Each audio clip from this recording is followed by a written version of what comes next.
Hi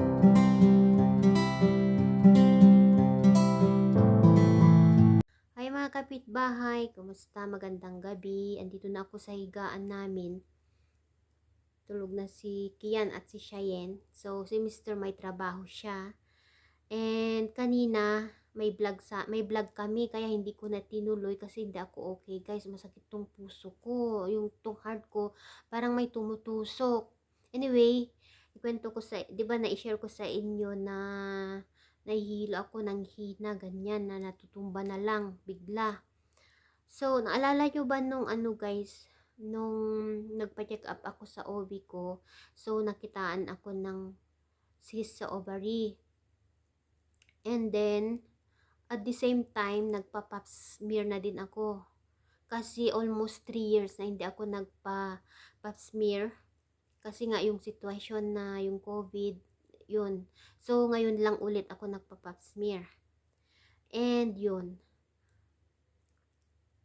'Di ba ano, magpa-appointment sana ako sa doktor ko, yung OB ko, para ano, i-meet ko ulit kasi nga hindi ako okay.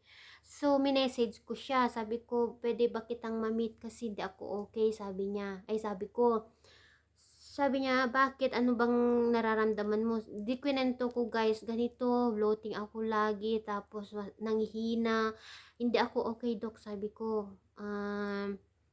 Natutumba lang ako na hindi ko maintindihan yung sarili ko, sabi ko. At saka pag magpipi ako, sabi ko, parang ano, nagbe-burn siya.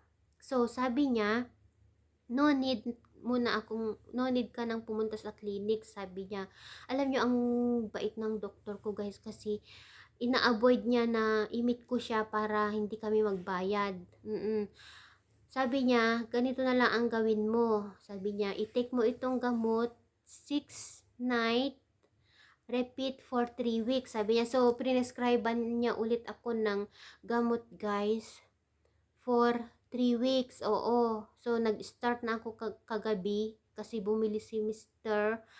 And then, ngayon, ititake ko ang pangalawang gamot. So, i-repeat ko ng 3 weeks maliban sa treatment ko for 6 months. So, yun. At, yun pala, yung test ko sa result ng ano ko guys, ng pap smear ko is hindi okay. May inflammation daw. So, kaya ganon, hindi ako okay. Nanghihina, alam nyo. Dahil nga, yun na nga, may inflammation. So, hindi rin ako buntis, hindi rin ako high blood. Kasi ang pagkaalam ko, anemic din ako guys. Kasi since nung dalaga ako talaga, yun na yung sakit ko, anemic, low blood ako. And ano pa? So, anyway, pero sabi ni Mr. magpa-blood test pa rin kami. Kaya lang, dapat bukas, kaso kailangan namin magpa-check up muna sa doktor. Kasi nga dito guys, pag walk-in ka, napupunta sa sa blood test, magpa-blood test, ganun, malaki yung babayaran mo. Iba kasi dito guys, oo. Tapos, hindi siya cover ng insurance. So, nung na-hospital ako, nung emergency, talagang i-required nila akong ma-blood test. So, that time talagang na-cover siya ng insurance. So, wala kaming binayaran. Ngayon, pag mag-check-in kami ni Mr., mag-walk-in kami magpa-blood test. Kasi dati-dati talaga ganun ang ginagawa namin, sabay kami magpa-blood test. So, ang plano namin ngayon, sabay kaming magpa-blood test. So, ayun, sabi niya kailangan natin muna magpatingin sa doktor, tapos bigyan kami ng letter, and then ipakita namin doon sa sa kung saan kami magpa-blood test. Oo. Para yung wala kaming babayaran, I mean para full cover yung insurance, ganun guys. Ayan.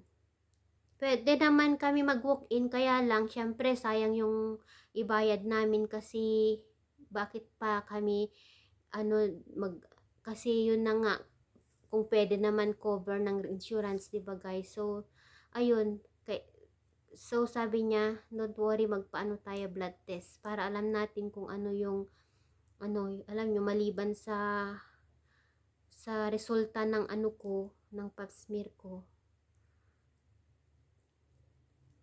Ayun, yung nangyari. Kaya, alam nyo pag guys, ang hirap pag yung may pakiramdam ka, yung masama yung pakiramdam mo, yung may iniindak kang sakit, inaala, yung, hindi, parang, sabi ko, kawawa ang mga bata, kasi lalo ako lang talaga lahat, I mean, lalo hindi ko kasama, wala akong kasama, ganyan, wala naman si mister, yung, meron naman yung biyanan ko, kaya lang malayo naman siya, kaya, alam nyo, kanina, umiiyak na lang ako, sabi ko, binidyo call ko yung parents ko, yung nanay ko, sabi ko, namiss kita kasi kapag may sakit ako dati noon, ikaw yung nag-aalaga sa akin, ngayon ako walang nag-aalaga sa akin, ganun, umiiyak na lang ako guys, ganyan, tapos, itong mga anak ko, naawa ako kasi alam nyo nung itong lalaki, lalo tong lalaki, mahilig yan manghingi ng snacks. So, ang ginagawa ko kasi, umaga, ganyan, yun, ang snacks nila is fruits. Pero pag gabi, hapon, ganyan, cookies, cupcake, ganun ang binibigay ko. Pero ngayon, wala akong ginawa, hindi ako nakagawa kasi, yun nga, hindi ako okay. Masakit ang ko guys, puso ko. Meron akong vlog, gumawa ako ng vlog. Kaya lang, hindi ko tinapos. Sabi ko, gusto kong matulog. Kaya natulog ako guys. Buti na lang si siya, naasahan ko na siya guys, na mautus-utusan, ganyan. Kaya na niya yung paliguan yung sarili niya, gumawa ng sarili niyang pagkain. Pero syempre, itong lalaki, kailangan pa niya ng assist ko. So, ayun. Doon lang ako na, ang hirap guys, pag mag-isa ka na, wala kang kasama. So, saludo ako sa mga OFW na alam ko kapag may sakit sila, alam ko yung pakiramdam. So, yun yung nangyari guys, kaya wala kaming upload. So, mag-ingat kayo lagi, ingatan nyo ang sarili nyo guys. Kahit naman ingat ang gagawin natin, kung talagang darating, wala tayong magagawa, kundi, alam nyo, wala naman, ang medicine lang naman talaga is prayer. Yun lang ang number 1. Kaya, sa akin, hindi ako natatakot guys, wala akong kinatatakutan, ganyan. Kung ano man ang ang tawag doon, kung saan man patutunguhan itong, alam nyo, itong, let's say, binigay ng Panginoon na pagsubok sa akin, lalo sa health ko, ganyan. Hindi ako kinakabahan guys. Kasi alam ko, andyan siya yun lang. Kaya lang, payo ko lang sa inyo, kailangan din natin magpa-check up. Kaya lang yung nangyari kasi, 'di ba?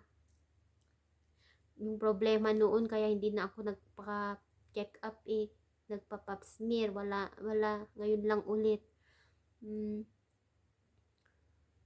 So, yun lang guys ang mai-share ko ngayon kung bakit wala kaming upload. So, ito, panoorin nyo itong vlog sana namin. Vlog, pero hindi ko na tinuloy guys. Ayan, so hanggang dito na lang guys ang aming vlog. See you to our next vlog guys. Maraming salamat sa panonood nyo sa amin. God bless you all. Atili nga guys, Sky. Ano naman nasa bunganga mo? Ganyan si Sky pag guys. Akin yan. Okay yan.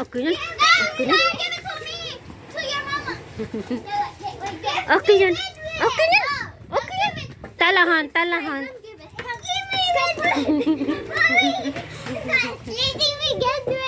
Give me hada kuya. Nakikipaglaro si Sky. Akin na yan, nasa bunganga mo. Uy.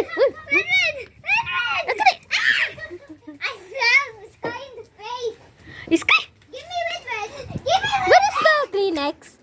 I think she put it out. Where is it? Give me red. Atin. Kung ano It's okay here. yun. That she put it. Give me red. Sky, come Ayan na yung nilalaro ni Kian na. Okay na yan. Give me red. Give me red. Give me red. Give me red. Ah, nasa bunga nga yung Kleenex. Yung tissue. Iluwa mo yan. Wait. Give it to me. Na, sige, alika dito. Come here. Itago niya yung yung wood. Give me red. Give me red.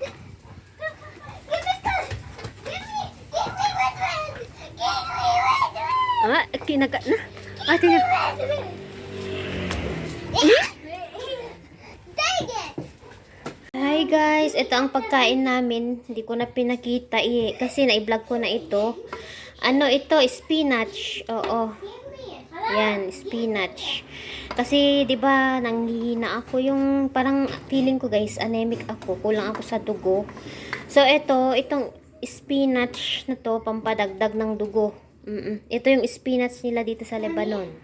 I Yan. sent another one. At gusto ng mga bata. Another, hide Yan. You wanna eat now? And mommy? Spinach ang ulam. Mommy? What's another? Ayan, kain na kami guys. Kain tayo. Mommy? Mm. Yeah, I was about to tell you, but you Sige na, you want hamot? Ito guys, pwedeng lagyan ng hamod. Yeah. At hindi ko nilagyan ng snowbar yung pine nuts kasi ayaw ng mga bata. So, yung iba na Lebanese, nilalagyan nila ng pine nuts. Ayan. Tapos, yung normal rice ang niluto ko, hindi ko siya nilagyan ng serie. Sige, nakain na kayo. At ako'y